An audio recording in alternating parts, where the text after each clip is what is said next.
8। जब हम बाइक को देखते हैं तो हमें हमेशा बेस्ट मोमेंट्स की याद आती है। कभी अपने पार्टनर के साथ एक ड्राइव या दोस्तों के साथ मस्ती वाली ट्रिप, और या कभी एक सोलो राइड। लेकिन आज के भयम के एक्सपीरियंसेस में हमें कुछ ऐसे किस्से मिले हैं जो बाइक से जुड़े हैं, और उनमें एक अजीब और सोचने पे मजबूर करने वाला हादसा है। जब हम किसी बड़े टाउन से अपने होम टाउन जाते हैं तो वहां हमेशा सब एक्सप्लोर करना होता है। कौशल भी मुंबई से ग्वालियर के पास अपने होम टाउन भिंड गया था और अपने कजिन्स के साथ भिंड एक्सप्लोर करना चाह रहा था। हाय, मेरा नाम कौशल है। मैं मुंबई का रहने वाला हूँ। मैंने भी अपनी लाइफ में एक बार कुछ पैरानॉर्मल एक्टिविटी एक्सपीरियंस की है। आज से कुछ अराउंड 10 साल पहले की बात है। मैं अपने गांव गया था शादी में। मेरा गांव है भिंड, जो एमपी में आता है। वहाँ जाने के लिए पहले ग्वालियर जाना पड़ता है। ग्वालियर से 75 किलोमीटर बाय रोड जाना पड़ता है, तो इतना तो दूर है। तो ऑब्वियसली जब इतनी दूर जाऊँगा तो मैं 2-4 दिन एक्स्ट्रा लेकर गया था कि चलो कुछ दिन लोगों से मिलना मिलाना हो जाएगा। तो ग्वालियर से फिर जब भिंड पहुँचा तो मेरा कज़िन रहता है यहाँ पे अभिषेक करके, तो उसके साथ काफ़ी जगह हम लोग घूमते थे, यहाँ वहाँ जाते थे। तो एक बार उसके फ्रेंड सर्कल में कुछ प्रोग्राम बना के चलो एक रेस्टोरेंट जाते हैं जो हमारे घर से कुछ अराउंड मेरे ख्याल से 3 to 4 किलोमीटर्स दूर होगा। इतना दूर होगा, 3 से 4 किलोमीटर दूर होगा। तो मैं और अभिषेक बाइक पे जा रहे थे और मैं बाइक चला रहा था। तो बाइक चलाते में बीच में एक है ना प्लेग्राउंड आता है। हाँ, प्लेग्राउंड आता है, राइट, प्लेग्राउंड आता है। उस ग्राउंड का कुछ वो ग्राउंड जो है ना, कुछ उस ग्राउंड के बारे में काफ़ी किस्से हैं वहाँ पर कि यहाँ पे ऐसे कुछ पैरानॉर्मल एक्टिविटी होती रहती है। ऐसा लोग कुछ ना कुछ बताते रहते हैं कि मैंने कभी बिलीव नहीं किया था। इनफैक्ट अभिषेक को भी बिलीव नहीं था। तो वो रास्ते में वो ग्राउंड बीच में आने वाला था। तो हम लोग जा रहे थे, इसलिए सब कुछ बातें करते हुए जा रहे थे।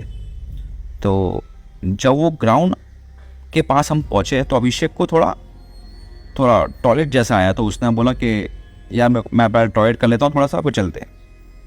तो वो वहाँ पे जाके उसी ग्राउंड के बाउंड्री वॉल पे वो टॉयलेट करने लगा। और हम लोग को जिस रेस्टोरेंट में जाना था ना, वो वहाँ से और 300 मीटर ही आगे था, ज़्यादा नहीं था। 300 मीटर दिखाई भी दे रहा था दूर, 300 मीटर। तो वो टॉयलेट करके आया अभिषेक और पीछे बैठा और मैं बाइक चलाने लगा और मैं उससे बातें करते करते जा रहा हूँ आराम से। और वहाँ पर जो हमारे पहले से एक फ्रेंड खड़ा हुआ था जो हमारा वेट कर रहा था, उसने देखा मैं आ रहा हूँ बाइक लेके। तो जैसे मैं उसके पास आया तो उसने मुझे रोका, सुन क्या हो गया? तो क्या बड़बड़ा रहा है तू? मतलब क्या बड़बड़ा रहा हूँ मैं? बातें कर रहा हूँ। मतलब किससे बातें कर रहा है? मतलब पीछे अभिषेक बैठा है, ये मतलब किधर बैठा है? और मेरे पीछे कोई नहीं बैठा था। और मैंने जब पीछे देखा तो दूर 200-250 मीटर दूर अभिषेक गाली देता हुआ भागता हुआ आ रहा है मेरी तरफ, कि उसको लग रहा मुझको छोड़ के चला गया। और वो मेरे पीछे, मैं लिटरली किसी से बात कर रहा था, वो मुझे जवाब दे रहा। सब कुछ मैंने फील किया। तो ये एक्सपीरियंस मेरे साथ हुआ था। और तब से मुझे लगने लगा भाई कोई भी चीज़ ऐसे ही नहीं उड़ती है, कुछ ना कुछ तो उसके पीछे होता ही होगा रीज़न।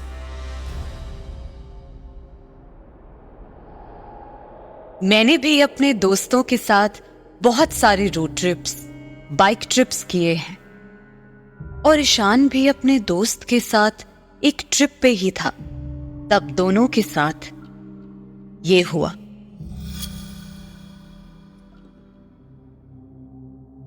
हेलो, मेरा नाम ईशान है। मैं हरियाणा से हूँ, हिसार। और ये स्टोरी है जब मैं और मेरा एक बेस्ट फ्रेंड मनीष करके, तो हम डलहौजी गए थे घूमने। एंड वहाँ पे हमने रात में बाइक रेंट करी थी, थोड़ा इधर उधर घूमने के लिए, ताकि हम एक्सप्लोर कर सके थोड़ा सा। एंड सडनली फिर हम एक ऐसे रास्ते पे पहुँचे जहाँ पे बहुत सुनसान सा ऐसे वन वे टाइप वाला, वन वे ही था वो, वन वे टाइप नहीं, वन वे ही रास्ता था वो। और मतलब हम ऐसे चल रहे हैं वहाँ पे, हमने बाइक रेंट कर रखी है, मैंने हेलमेट पहन रखा था एंड बट उसका जो वो होता है वाइज़र होता है, शीशा उसका वो खुला हुआ था। फिर मेरा दोस्त कहता, मनीष कहता कि भाई थोड़ी देर रुकते हैं ना कहीं पे खाना खुना कुछ खाने के लिए। तो हमें एक ढाबा दिखा एंड हम वहाँ पे रुके, हमने खाया पिया अपना आराम से, फिर हम चले दोबारा। बीच रास्ते में पता नहीं क्या हुआ मनीष को, वो एक जगह स्टक हो गया ऐसे, मतलब उसकी जो मुंडी थी वो लेफ्ट हैंड साइड पे ऐसे देखता ही जा रहा है वो रास्ता, मतलब राइट हैंड साइड पे हमारी खाई है वन वे के और लेफ्ट हैंड साइड पे पहाड़ है। तो मेरे को लगा या तो पहाड़ देख रहा होगा, लेकिन 5 मिनट हो गए, 10 मिनट हो गए, 15 मिनट हो गए, 20 मिनट हो गए रास्ते में चले जा रहे हैं, वो उसकी मुंडी सीधी नहीं हो रही और मैं उसको बुला रहा हूँ, भाई क्या हो गया, भाई क्या हो गया, वो कुछ बोल ही नहीं रहा। मैंने उससे पूछा भाई क्या हुआ, तो वो कहता भाई चुपचाप चल, सामने एक मंदिर दिख रहा है मेरे को, वहाँ पे चल। मैंने कहा भाई इतने रास्ते में कहाँ मंदिर में रुकेंगे, डायरेक्ट चलते हैं ना अपा, थोड़ी देर का और रास्ता रह गया। तो कहता नहीं भाई मंदिर चल मंदिर चल। मैंने कहा चल ठीक है। तो हम गए वहाँ पे एंड पंडित जी ने मेरे दोस्त से पूछा कि तुम्हें वो दिखी क्या, तो मेरे दोस्त ने सर हिला के हाँ बोला ऐसे। तो पंडित जी कहते ठीक है कोई बात नहीं, अंदर जाओ, मत्था टेको और टीका वीका लगा के और आंखें बंद करके प्रार्थना करो और चलते रहो, रुकना मत इसके बाद। और पंडित जी ने मेरे को ही बोला कि रुकना मत, चलते ही रहना, गाड़ी रोकने का, अगर ये भी गाड़ी रोकने को गए तो रोकना मत गाड़ी, तुम चलते रहना, तुमने जहाँ भी जाना है, बस इस रास्ते से एंड हो जाना, मतलब निकल जाना इस हाईवे से जो वन वे वाला था। तो मैंने थोड़ा सा सीरियसली लिया फिर उस बात को। तो और मैं मनीष को बैठा के अपने हमारे होटल के लिए निकल गए फिर हम वहाँ से। तो होटल में जाके हम बैठे हुए हैं अपना आराम से चिल वगैरह कर रहे हैं और वो जाते ही वो सो गया ऐसे। और मैं वहाँ पे सोच रहा हूँ यार इसको क्या हो गया यार, सुबह तक मेरे को लगा ठीक हो जाएगा, शायद थकान वगैरह में बंदा कई बार हो जाता है, मेरे को तो ये लग रहा था। सुबह उठे हम ब्रेकफास्ट वगैरह कर रहे हैं। मैंने उससे पूछा कि भाई क्या हो गया था भाई तेरे को कल रात को, हम जब एक्टिवा पे थे तो कुछ ना बोल रहा था इतनी देर से ना कुछ। तो वो कहता है भाई जब हम चल रहे थे, जब हम ढाबे से निकले ना, तो रास्ते में जब हम चल रहे थे तो मेरी होंडे एक जगह पे इसलिए स्टक हो गई थी ऐसे, क्योंकि कोई एक औरत ऐसे शादी के जोड़े में हमारे साथ साथ भाग रही थी। और भाग रही थी क्या मतलब भाई, मेरे को तो कोई भी नहीं दिखा। कह रहा भाई पता नहीं क्यों तेरे को क्यों नहीं दिखी वो, बट मेरे को वो लिटरली ऐसे साथ साथ भागती हुई दिख रही थी। और उसने ऐसे मेरी साइड ही ऐसे मेरी अपनी मुंडी भी उसने मेरी साइड ही कर रखी थी और मैं उसको देख ही जा रहा था और वो भागती ही जा रही थी। और उसको देख के मैं इतना सहम गया कि मैं भी नहीं कुछ बोल पा रहा था। मेरे दिमाग में ये चल रहा था कि बस तू गाड़ी ना रोक दे। और मैं तेरे को ऐसे पकड़ के भी इसलिए बैठ गया था कि तू बस गाड़ी ना रोक दे। कहा भाई क्या बोल रहा है यार तुम, मेरे को तो कुछ भी नहीं दिखा यार। तो वो कहता भाई मान मेरी बात, सच में कोई था वहाँ पे, कोई थी। तभी तो पंडित जी ने पूछा वहाँ पे हमसे कि तुम्हें कोई दिखी क्या, तो तुझे वो दिखी क्या, तो मैंने हाँ तभी तो करा था। तो ये मेरी स्टोरी थी हम डलहौजी की एंड दैट्स इट।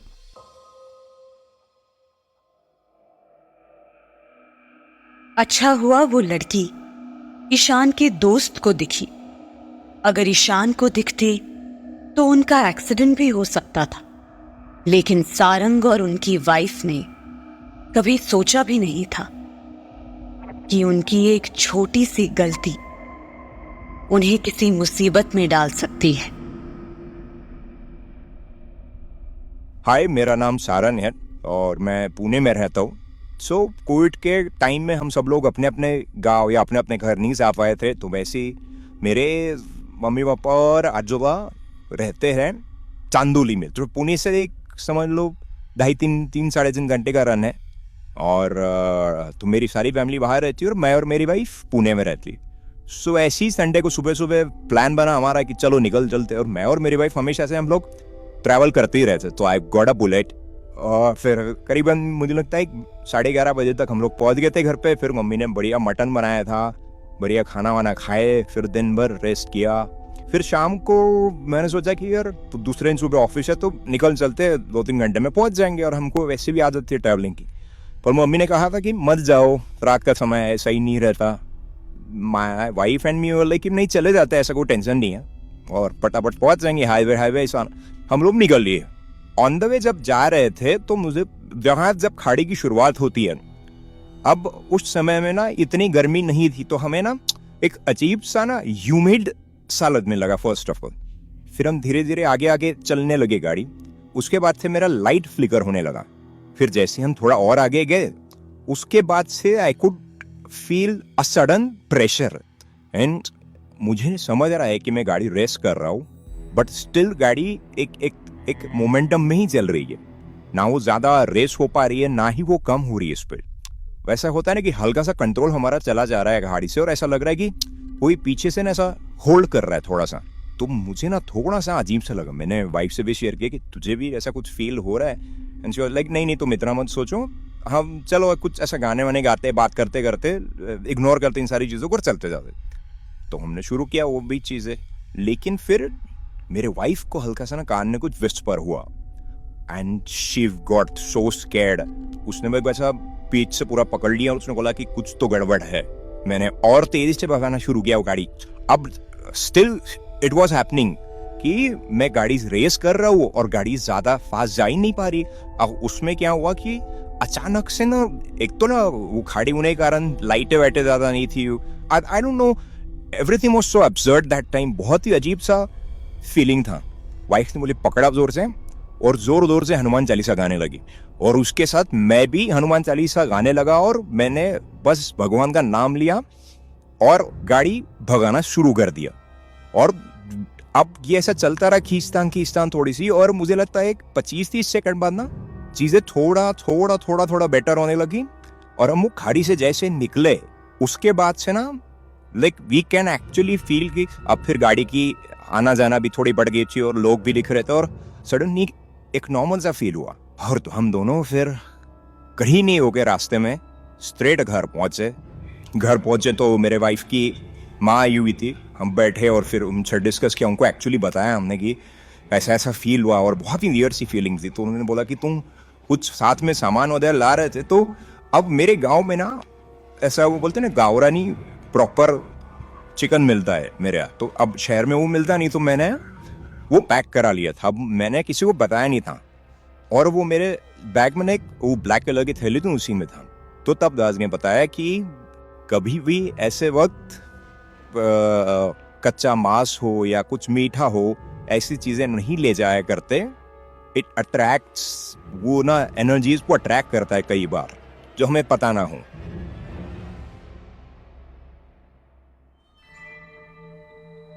जब मैं छोटी थी तो अपने पापा के साथ स्कूटर पे आगे खड़े होकर पूरी सिटी घूम लेती थी, और इन एक्सपीरियंसेस को सुनने के बाद मैं अपने आप को लकी मानती हूं, क्योंकि आज तक मैंने कभी भी ऐसा कोई एक्सपीरियंस नहीं किया।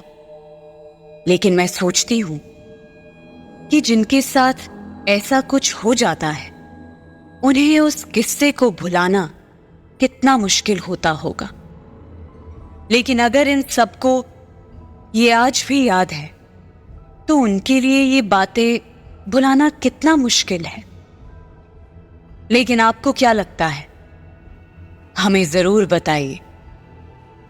और अगर आपका मानना ये है कि ये सिर्फ कहानियां हैं, तो आप हमारे दूसरे पैरानॉर्मल एक्सपीरियंसेस सुन सकते हैं। भयम की इस दुनिया में आपका स्वागत है।